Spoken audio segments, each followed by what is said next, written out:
Hello, everyone, and welcome to ACS Careers Webinar Job Club Series. I'm Leon Gould, ACS staff, welcoming you to today's webinar. You're joining this program along with hundreds of viewers from top businesses, universities, governments, and from around the world. Thank you so much for joining us. ACS webinars are brought to you as a service of the American Chemical Society, connecting you with subject matter experts and global thought leaders in chemical sciences, management, and business. Today's presenters feature Randy Schoenfelder, Manager, Partner, THEODOLITE Human Capital, and Ann Lee Jeffs, Manager, Worldwide Environmental Health and Safety, Johnson & Johnson. In today's presentation, our presenters will share their findings and experiences in integrating sustainability into science-based companies to increase awareness, literacy, and action on greener approaches. After our presentation, the remainder of the program belongs to you for our question and answer session. Because of the high attendance of this webinar, we've had to mute your audio line. So if you would like to ask a question, please type it into the questions panel located on the right-hand side of your screen. We will do our best to cover all the topics that you propose, but we want to apologize if you aren't able to cover everything. And so with that, let's get started. Randy and Ann, this is your time. Hello? Hello? Yeah, I'm here, but I don't hear Randy. Hello? Hey, Randy. All right, great. Wonderful. Hi, I'm Randy Schoenfelder. I'm Managing Partner at THEODOLITE Human Capital. And THEODOLITE, we specialize in talent management and workforce development. So we use competency modeling and analytics to ensure companies hire and retain employees that align with their business vision, mission, goals, and strategies to help drive success. But now sustainability is quickly becoming a critical piece of many companies' business strategies. So about a year and a half ago, we began working with the ACS on a much broader competency initiative. ACS Careers and THEODOLITE partnered to explore what competencies and skill sets are going to be needed to support both individuals and organizations to retool themselves as we move toward a green economy, and more companies are moving toward a more sustainable business model. So together, THEODOLITE and ACS conducted cross-industry focus groups and a follow-up validation study to find out. So today, we're going to be talking, I'm going to give you kind of the 100,000-foot view of social responsibility and sustainability, and we're going to give you an overview of our study findings. And then I will have the pleasure of introducing Ann Lee Jeffs from Johnson & Johnson, and she's going to provide a real-life case study of how a high-performing company like Johnson & Johnson is moving on their sustainability journey. Actually, before we start, I'd like to take just a little poll for those on the call and kind of get a sense of your sustainability knowledge. So if you could take a moment and put in how much you think your sustainability knowledge is, from very little, somewhat, knowledgeable, very knowledgeable, or are you an expert? And that'll give us a little bit of an idea of the type of knowledge that you guys are bringing with you. I'll give it another minute.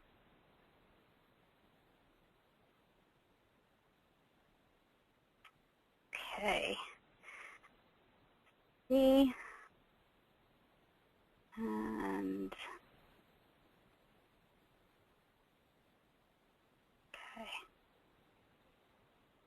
there we go. So we have a bit of a range of knowledge, and we'll see if we can add to some of your knowledge and skill sets here today. All right. Great.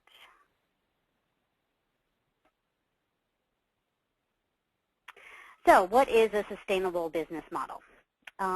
When we refer to a sustainable business model, we're really referring to the triple bottom line. which is really giving equal value to people, planet, and profit as you're working on your business model. So you're including social and environmental concerns in your business operations and all your stakeholder interactions. So through your product development, through your supply chain, within your internal organization and external stakeholders that you're dealing with, including customers. You're making sure that you're including the environment and social issues within all those aspects. What I like about this image here in helping to show how really closely intertwined they are. Some people view people, planet, and profit almost as next to each other, but what this really shows is they're really subsets of each other. So if you look at the outside circle, you can see the environment, and that's the physical environment that we live in. And it's our air that we breathe and the trees and plants and everything that we live in. The society is the people that live in it. And the economy is really a subset of the society because it's how we exchange. So they're really closely intertwined. And an example that I like to give of how closely that they are connected is, I think a few people might have heard of a bit of an oil spill that happened recently in the Gulf. And if you think about exactly what happened as soon as that oil hit the water, their economy collapsed. It was immediate. Their fishing industry, their boating industry, their tourism was hit extremely hard. So if we think that there is not a close connection between the environment and the economy, that's really not exactly true. So when you talk about corporate sustainability and social responsibility, some people wonder whether profitability and the environment are an issue. And really, it's a false choice, because if you don't take care of your environment, we're not going to have an economy to have to worry about. So is this all of industry's responsibility? No. But right now, there's probably no issue of greater global concern than climate change and overexploitation of non-renewable natural resources. And most people are understanding and realizing this. And although it's really outside the mandate of any single organization, and it's not their fault about explosive population growth, rapid economic development in emerging economies, and there's a lot of other political and social issues that go into the issues that we're dealing with around climate change. But it really, large corporations and industry really are providing our biggest hope. They have the global reach, they have the resources and technology, and really ultimately the motivation to achieve, make global sustainability a reality. So we like to give the example of tragedy of the commons. I don't know how many people are familiar with this concept or not, but it's really, you have a shared resource. So let's say on a small level here, you have a pasture, and you have farming, maybe 3 farmers sharing the same field. And everybody brings a cow to graze in the common area. And but if everybody was working in their self-interest and still continually putting more and more cows out to graze, eventually we would overwhelm the resources and there wouldn't be enough to for everyone.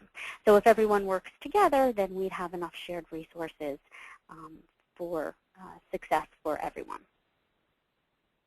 Now that was a very small example of the pasture, but when it comes to sustainability, you really have to think big and you have to think global, because sustainability is a very large-scale, global, long-term issue that we're all having to deal with.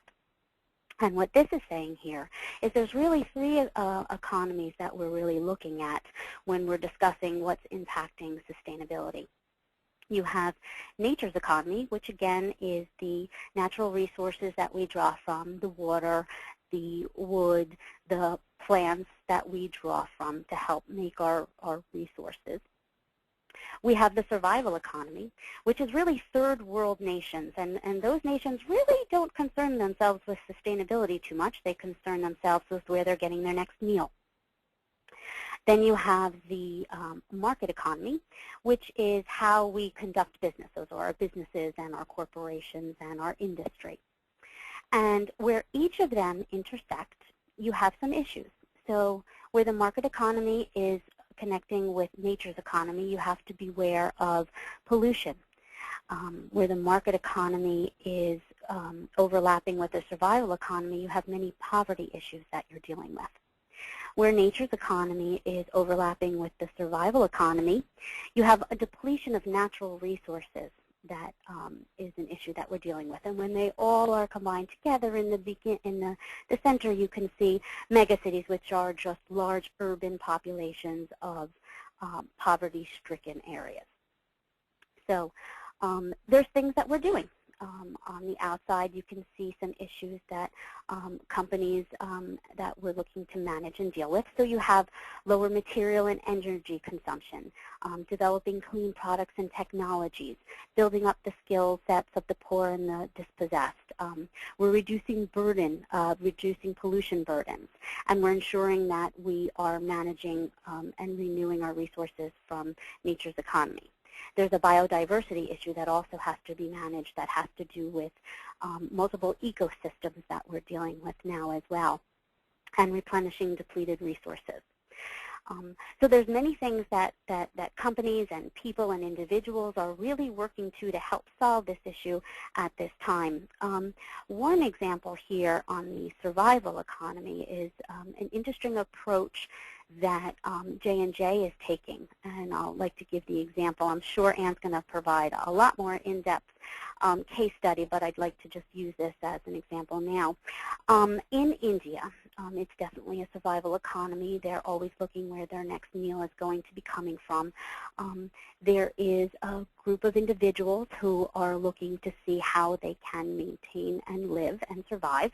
And what they do is they pick through massive landfills to see how what they can find, and they've become pretty skilled at this. And they pick through and resource different materials to use for themselves, to sell to others, to eat. And what J&J has done, they have a presence in that area, and they are utilizing these workers to be able to pick through the landfills, to be able to resource materials to use in their packaging. So they're using the workers, they're taking materials out and reducing the size of the landfills, and they are also using recycled materials then in their packaging. So it's just one example of ways, and innovative ways, that companies are looking to help to work through some of these issues that we're dealing with. But not everybody is a large global organization such as J&J. And there is a lot of varied stages of where organizations are in their sustainability journey. So, for example, there's stage 1, which is really pollution prevention. And at that stage, you're really talking about compliance. You're talking about compliance with regulations and laws. You are at that stage. A lot of companies are just coming to an awareness. So they are shutting off their lights, they're putting recycle containers in, they're trying to do what they can at this stage to be able to prevent pollution. Then you go to the second stage, which is a product stewardship stage. And at that stage, you're totally taking how you develop your products and you're moving it from raw materials all the way through to the end stage where you are where the end user to the consumer. So it's no longer a cradle-to-grave analysis, but it really is a cradle-to-cradle, and you're managing the process completely. So from your raw materials to your R&D to your fleet management and manufacturing, sales and marketing, everything that you're looking at, each stage of your development process is moved over to make sure that you're eliminating waste, you're eliminating CO2, and you're coming up with new and innovative ways to make a clean product. The final stage is clean technology. And at this stage, it is either you're a brand new organization that is founded based on clean technologies, you're coming out with zero emissions, you're in a LEED certified building, you're managing and planning and investing in tomorrow's technologies. If you are an existing corporation, you've already made a fundamental shift in your core competencies. It's sustainability is now embedded in your vision, mission, culture. It's no longer going to be considered green chemistry at this stage. It's just going to be considered chemistry. And so that is the final stage and ultimate area that we will be getting to. So how are we going to get there? Well, from what we heard from focus groups and from other research that others have provided and done, sustainability really should be a subsystem of your overall business strategy. So if your strategy is innovative or cost leader, how does sustainability make you more efficient or more innovative? How is it going to help drive that strategy? So if you're a cost leader, and that's how you differentiate yourself in the marketplace, it might be quite easy to see how eliminating waste and improving efficiencies is really going to help support that strategy. So we did hear over and over again that it really needs to be infused throughout the organization and embedded into an existing business strategy. It can't be a separate sustainability, can't be a separate function. It has to be infused within the entire organization and really embedded in your current strategy. And a lot of current research is showing that this is the direction that companies are moving in. There's been a UN Global Compacting Center study where they're saying 93% of CEOs say that sustainability will be critical to the future success of their companies. From The Economist, 87% of respondents believe that it's going to be more important over the next 3 years, and all of them are stating that leadership development and business education is really a top priority. There has to be a new way of doing business and a new way to lead as we change over to this type of business model. And ACS THEODOLITE study findings also support this. We heard that sustainability has to be incorporated into the business strategy and include a partnership amongst all stakeholders. So you really have to get trust and buy-in from your entire organization and external stakeholders. And as I said, it has to be embedded throughout the organization. Leadership needs to provide clear direction. We heard again over and over that it has to come from the top. It has to be a clear strategy, mission, and everybody has to know how they're supporting that strategy. Companies must redefine value for their stakeholders, including defining customer value, and this was very big. Defining customer value is no longer are you going to be able to say to customers, yes, we're going to give you whatever you want because you want it. You need to distill the value to your customers and be able to provide to them. I know you might be used to seeing our product with a lot of swag and in this major packaging.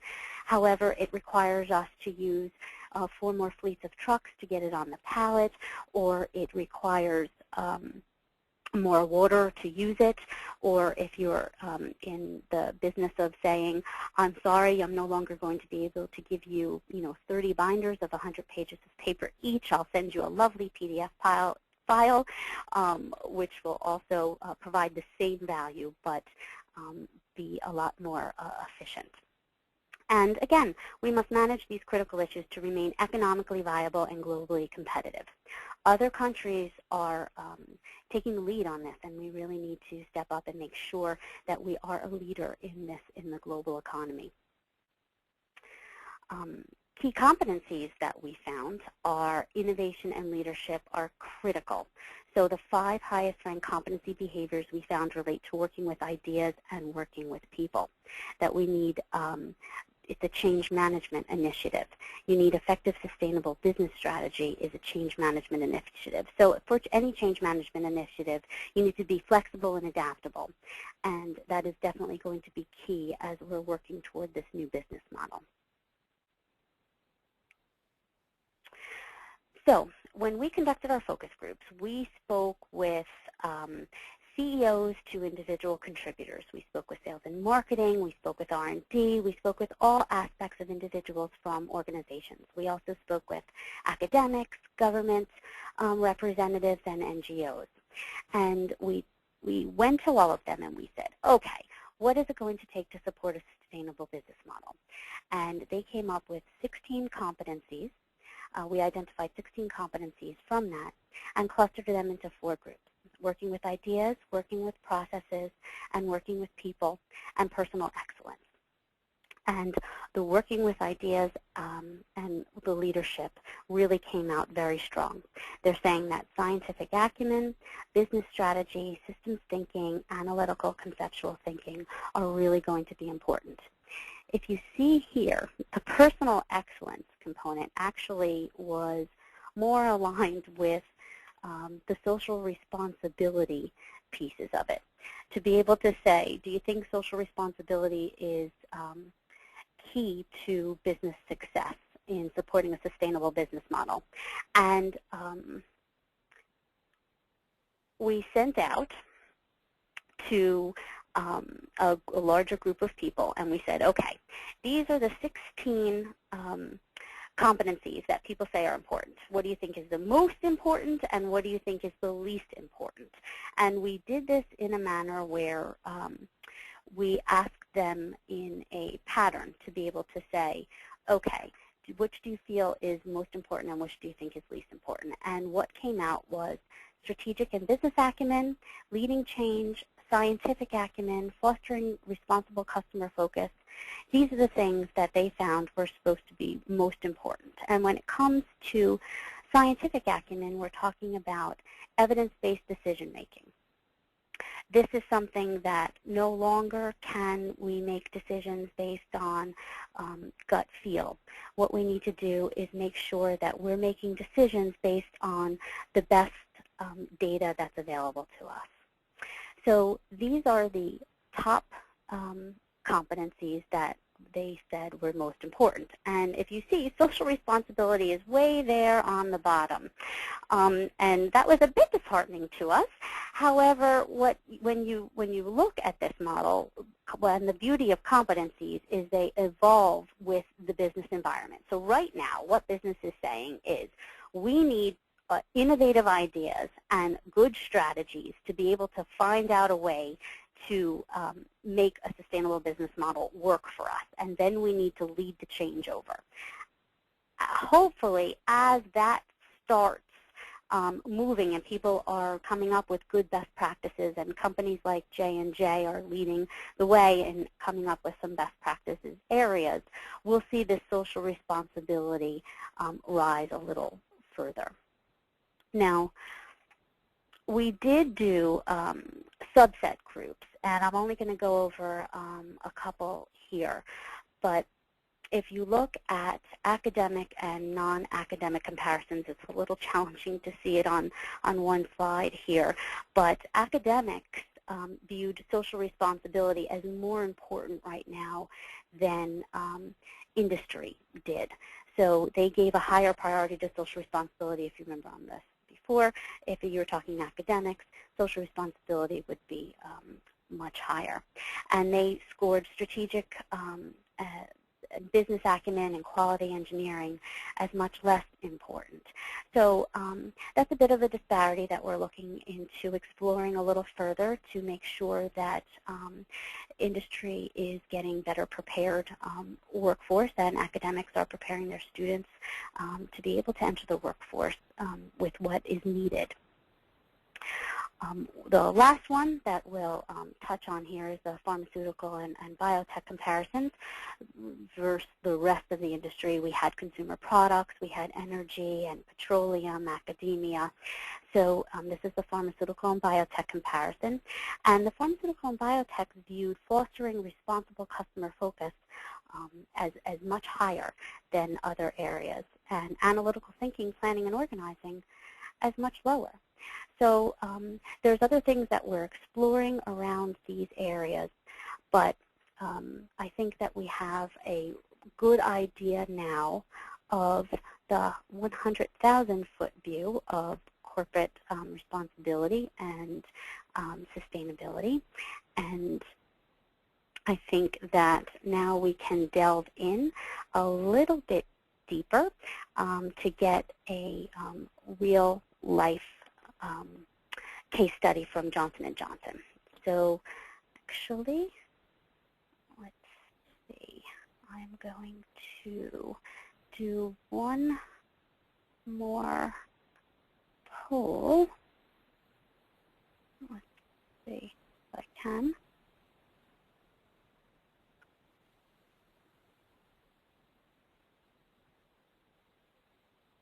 All right, I'm having poll challenge. Randy, while you're doing that, this is Ann.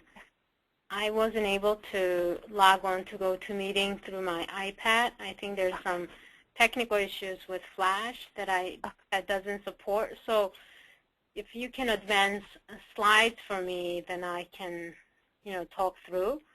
Absolutely. And I think you have the slide that has about the deck that has 17 slides, right? Mm-hmm. Okay. Yes, So I have that on my screen, so I can. All right. I just pulled up the first page, and we're just sending out one more poll. Okay. Just to try and see if how individuals' knowledge of sustainability is.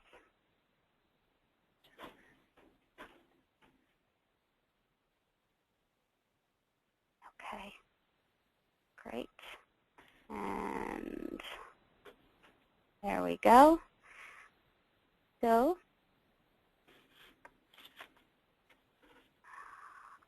all right.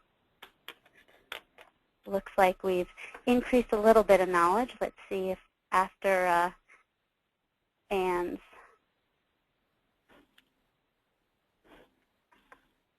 oh wait, let me share that out. Okay. So we increased a little bit more knowledge.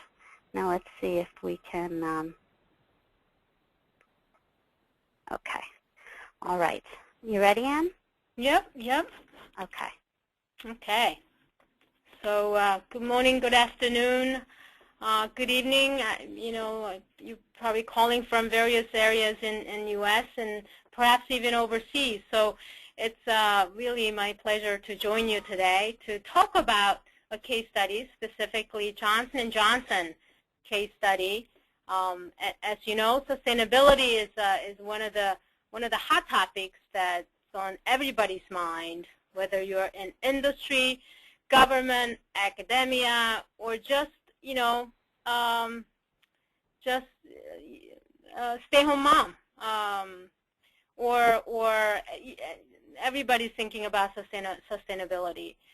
So, at J&J, we've been at this for a long time, and even though we've been at this, over as long as J&J existed, and I think sustainability, a lot of components of sustainability is really part of what we do. I think everybody tries their best to do a best job they can, thinking about, how to minimize waste and do it as efficiently as possible. So that's, just human nature. But I think what's different about sustainability today, the framework is, how do we get into a structure framework that make that more deliberate and purposeful? And furthermore, how do we integrate that so that, we don't need somebody like me, sustainability person, working with the procurement, R&D, operations, end-of-life management, but it's part of their job. It's just the way things are. We work across the functional groups. We think about life cycle of whether it's a service or product that we provide or project that we manage. Life cycle thinking is part of what we do, and through life cycle thinking and system thinking that Randy talked about, we are in constant, lookout for transformational change that's going to deliver high value to wherever we are. And this is done not just in the workplace, but done everywhere, the way, we work, we live, we educate and learn. So, going back to J&J, J&J's been at this for a long time, but you know what? We have a long way to go. So, and we will relentlessly be focused on how to get this right. And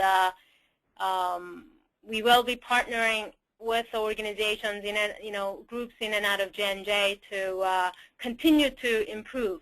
So what I'm going to talk to you about today are three things. What are the drivers of sustainability at Johnson & Johnson, and what has been our greening, journey? What was our journey to date, and where are we going from here? And then some of the greener examples that exist, and then that greener examples, the greener catalog. We're hoping to grow that, to increase numbers of offerings that we provide to our customers. So what are some of the, what Johnson & Johnson, before we go through the topic item, just an overview of Johnson & Johnson. Johnson & Johnson is probably is the world's largest healthcare company, offering products in the consumer space, medical device, and pharmaceutical. Sales are, 2009 sale was $63.7 billion, 120,000 employees. We operate over 60 countries, and again, we have three major sectors: consumer, medical device, and pharmaceutical. So what are some of the, what are some of the key drivers? Well, they're internal drivers. We have a guiding principles that we work with to drive a balanced approach. It's not just about profit.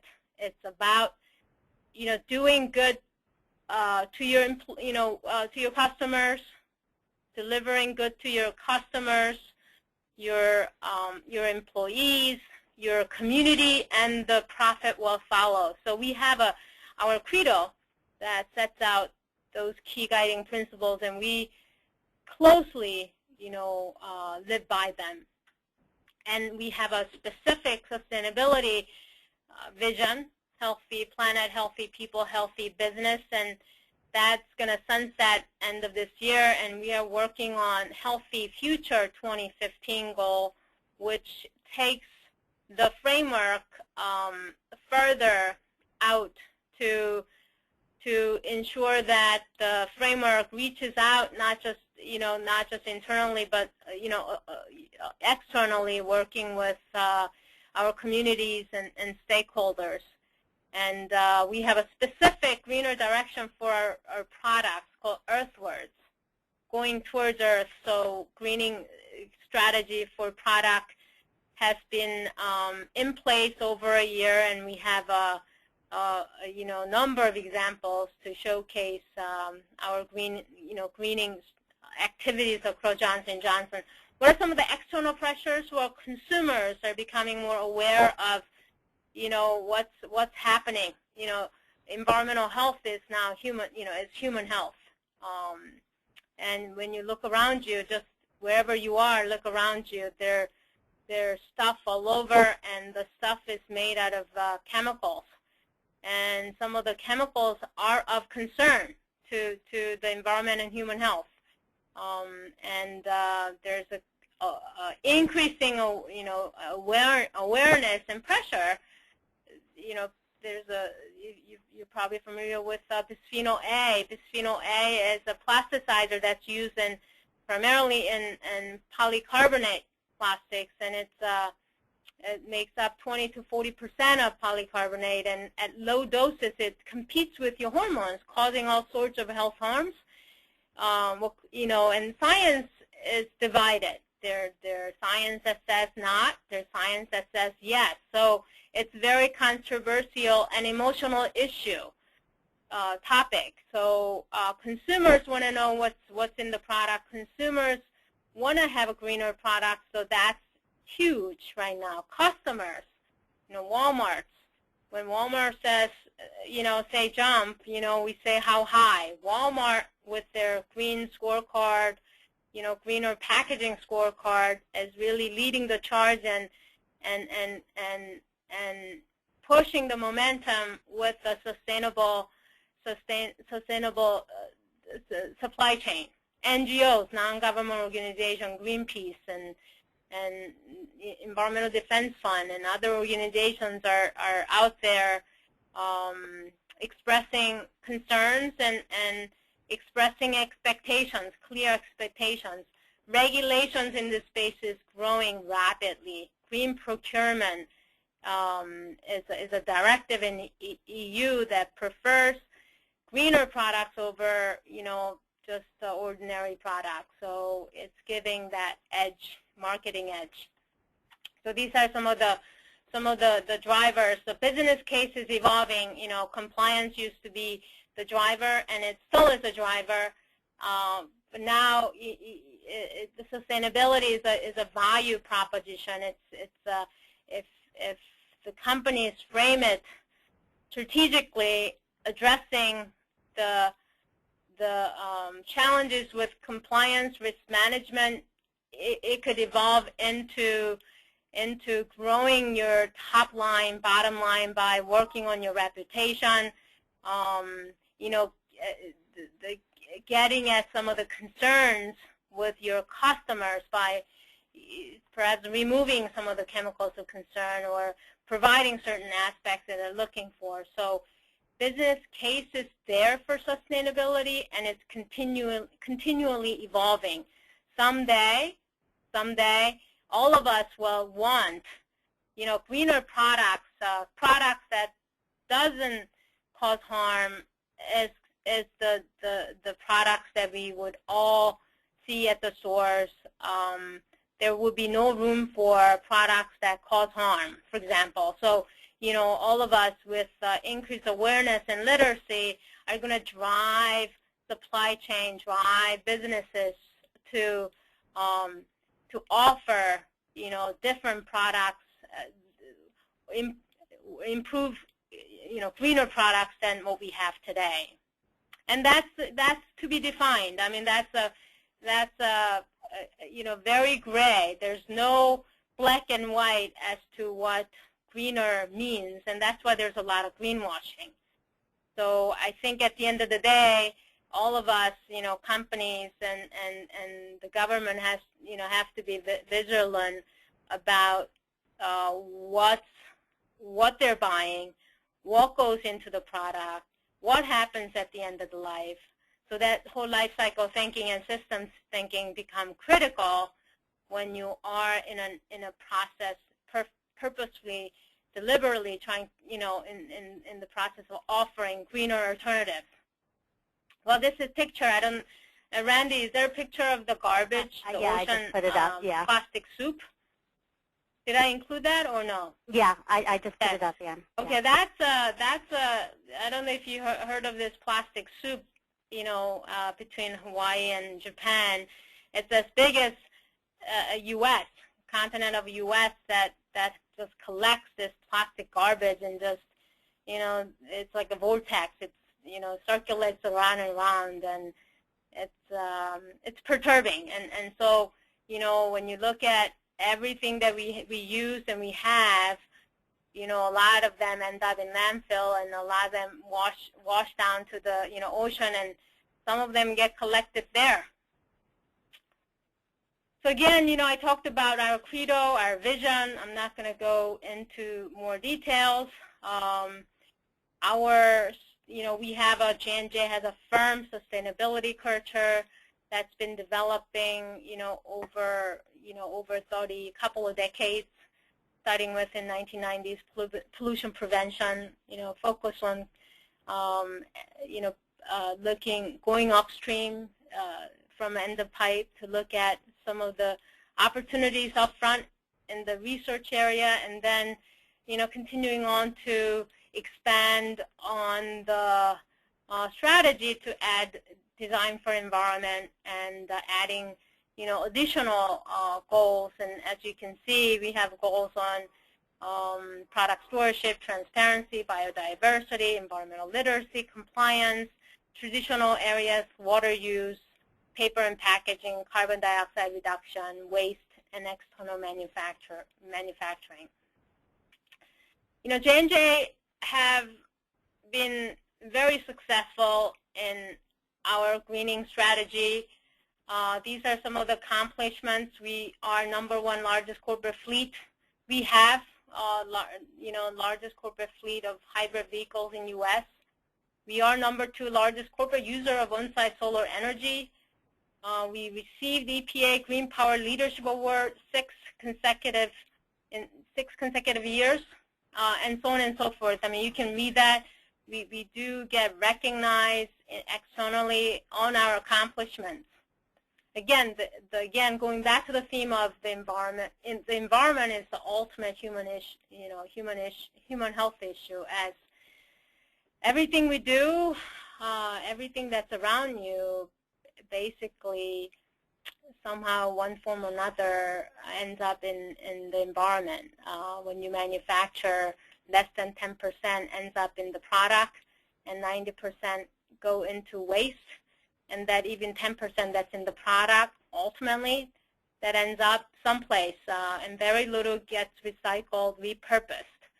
So then, you know, those things that are out there in the environment have chemical components, and they leach out, and ultimately there's that accumulative impact. And looking at that as a society, as a country, you know, as a human being, as a corporate citizen, to see what you can do is part of that sustainability journey. So, you know, I work in the area of product stewardship within the sustainability space, and I'm very proud of Johnson & Johnson's strategy on greener direction on greener products called Earthwards. We have a process that really looks at life cycle thinking, and obviously compliance is given, life cycle thinking, and looking at ways to make improvement in the areas of, you know, materials, energy, water, waste, packaging, innovation. And then we have a recognition process where we recognize greener contributions. And so we have a Earthwards product catalog. And you know, every year we have an annual review on those products. In addition to that, we have a board. I'm a part of the board that reviews the submissions to make sure that it passes the criteria. And we have an external board member that comes in to make sure that it's not just an internal review. We also have an external pair of eyes looking at the submissions as well. And these are some of the greener examples. You know, Johnson, the consumer space, we have a slew of example products ranging from taking ingredients of question out from the product, to reducing packaging, to you know, increasing the amount of natural ingredients, donating to NGO, part of the sale getting donated to NGO. Acuvue contact lenses, I wear them. I'm sure some of you do as well. We replace isopropyl alcohol in the process to propylene glycol, and we are in the process of making it totally aqueous, resulting in, you know, huge reduction in emissions and saving of use of a lot of solvents, and therefore a lot of waste, and also adding nicely to the bottom line. Tapentadol is a novel analgesic for, you know, medicine for pain management. They improved the process to use greener route that increased the yield while reducing significant amounts of solvent usage. So those are consumer, medical device, and pharmaceutical examples. There are more. I had more, but in the interest of time, I wanted to share those top lines with you and open up for questions. Thank you very much. Okay. Great. Anne, I'm going to read some questions out loud, okay? Okie doke. All right, first one. Big corporations always have their best interest at their forefront? How can we know that they are doing the maximum for the earth and not the minimum, just to keep consumers buying their products? You know, that's a great question. Up front, I must say that, you know, the Johnson & Johnson is here to take a balanced approach, but, you know, we're not going to be here if we can't sell the products. We'd be out of business if we can sell the products. So, you know, we want to make more money. We want to deliver value to our shareholders, but that's just one segment. We want to deliver value to our communities and our employees. And if you look at the market share of Johnson & Johnson, it's not for sale. It's more than $64 billion. I think it's upwards of 200 something. And that differentiation, you know, difference is public perception. So if public believes that we're not doing the right thing, you know, we know that our you know, our value, our company value will also get negatively impacted. So, and also there's a lot, you know, NGOs watching us, you know, and we have engagements with, we join collaborations where we are sitting with NGOs, academics, and other industry groups to talk about holistically, because you know what, no longer you can hide behind, you know, the fact that you're in compliance. That's expectation right now. It's very, very high. You know, no, especially big companies, they can't hide. You can't hide. You know, things are pretty transparent. You can go to, you can find, you know, a lot of things about, you know, about J&J on the web, or just by joining various organizations who knows about J&J. So you know what? And it's 120,000 employees. We have a lot of employees watching what we do, what, you know, each others do in the company. So I don't know if that answers your question, but you know what? I think the days of profit only have been over for a while. I think to grow the top line, you really have to think about transformational changes and you know, and looking at sustainability as a way to grow your business. And definitely J&J is thinking about that very seriously. Great. And if you do have questions, you can put your questions in the questions panel. Another one. A third of sustainability includes quality of life and human rights, and is often the most awkward and difficult for the private sector to address. Given the disparity of health protection in the U.S., how is J&J supporting universal health care at the national level, like other advanced Western countries, and cost reductions? That's another great question. I don't know if I'm the right person to answer that question. There, you know, people in public affairs, government affairs, who, and also who are, you know, we have a health policy office, you know, lead at J&J, you know, working with, because of the healthcare reform has such a big impact to everybody. And, you know, at the end of the day, access to healthcare well, access to healthcare has always been a very important, you know, area for Johnson & Johnson, and we work across the globe. You know, when you think of Johnson & Johnson, it's mom holding a baby, and we work with developing parts of the world, providing, you know, health access to, and increasing health literacy to you know, folks, people in developing parts of the world. In fact, we have a, you know, philanthropy group, you know, contributions group, who work a lot with, you know, various organizations around the country. And I know a case where, you know, Michael Bizdak with, you know, corporate contributions, Johnson & Johnson person with the contributions, working with health clinics around, you know, in developing parts to educate health clinic, you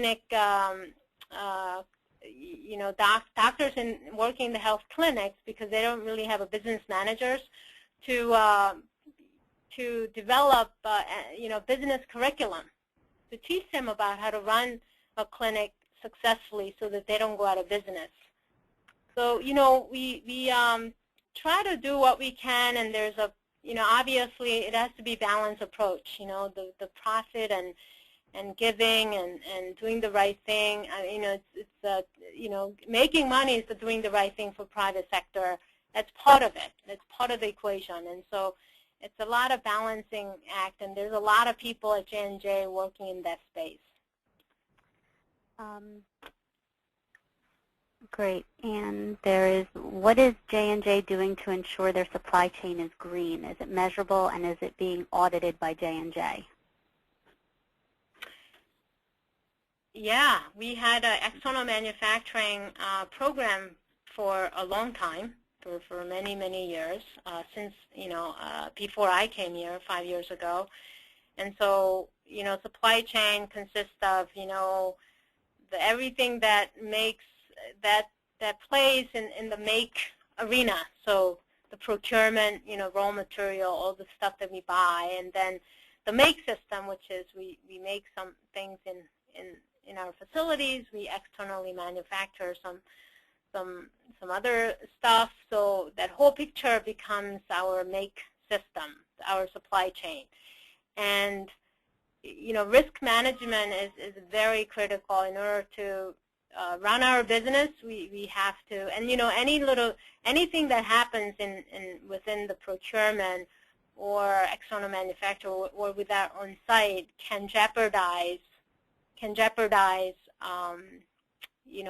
our reputation, ability to have the product out in the market. So it's critical that we have that all buttoned down, and environmental and sustainability aspects is also one of the key elements amongst the quality and cost, and it's again balance. So we have a process for external manufacturer where they get reviewed and they get audited by a third party. And suppliers, we have a sustainable procurement initiative that's been launched to look at similar approach with the procurement. We have a 400,000 suppliers working with us. So, as you can imagine, it's not possible to go out and audit all 400,000 suppliers, but we have suppliers that we spend a whole bunch of money, and that's they make a whole bunch of stuff for us, and that's where we really look at the risks and opportunities. And procurement, if you look at if you deal with unsustainable practices, let's say you buy minerals that are unsustainably sourced, or palm oil that's unsustainably sourced, and you're on a front page, that doesn't look good, and it may damage your reputation. And you know what? Johnson & Johnson holds reputation very, very high. So we make sure that we have systems in place, process in place to always have an eye on the process. But it's a big company, it's a big organization with many. J&J is a family of companies, so there are a lot of challenges. Okay, great. Leon, how are we doing on time? We have a few more minutes. Okay. How will taking the high road of sustainability and its cost impact competitiveness versus those companies, especially overseas, that do not follow such standards? Another great question. I expected more of a technical question. They're very thought-provoking, great questions. So, how do we take the high road and be competitive? I think if you take the high road and do the right things, I think you preserve a lot of your core values. And, we're not trying to compete with mom and pop shops or, small companies that are offering, cheaper alternatives. That's not our space. So you're going to pay, premium for J&J product, but you are buying, quality products. So that's I'm going to leave it at that. It's not what it pays dividends if you keep yourself focused on, guiding principles that put you on the high road. Okay.